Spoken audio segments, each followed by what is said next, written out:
বড় বৈষ্ণব, তার নাম হচ্ছে মৃত্যুঞ্জয়। কেন? আমার ভগবান কৃষ্ণকে কিন্তু দেহত্যাগ করেছে বাবা, ভাগবত বলছে, আমি কিন্তু বলছি না। ভাগবত বিধান দিচ্ছে 125 বছর বয়সে জরা ব্যাধির তীরে আমার কৃষ্ণকে দেহত্যাগ করতে হলো, দেবদেবীকে দেহত্যাগ করতে হয়েছিল।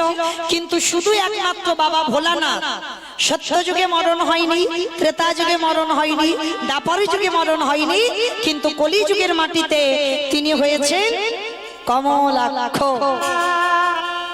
আর শিব হয়নি বাবা, পরিবর্তন করেছে রূপটা।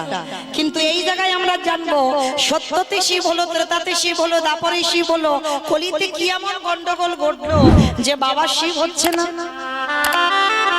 বাবা অদ্বৈত আচার্য হলো কেন? এই কেন কথা জানতে গেলে বাবা আমাদের সবাইকে যেতে হবে একটু মহাভারত। আর মহাভারতে না গেলে আমরা কেউ জানতে পারবো না যে বাবা কিসের জন্য, কোন অভিমানে বাবা আসছে না কলিযুগে শিব রূপে। চলে আজকে সেই মহাভারতে গিয়ে আমরা জানবো। আর মহাভারতে বাবা যুধিষ্ঠির মহারাজ করেছিল রাজস্বী যজ্ঞ। মায়েরা খুব মন দিয়ে শুনবেন, আপনাদের বোঝার মতো কথা, কারণ এই শাস্ত্র কথাগুলো আমাদের আপনাদের উপলব্ধি করতে হবে। শুধু শুনলে হবে না, সেটা বাস্তবে মেলাতে হবে, নিজেদের সঙ্গে সেই ধর্মটাকে আচরণ করতে হবে।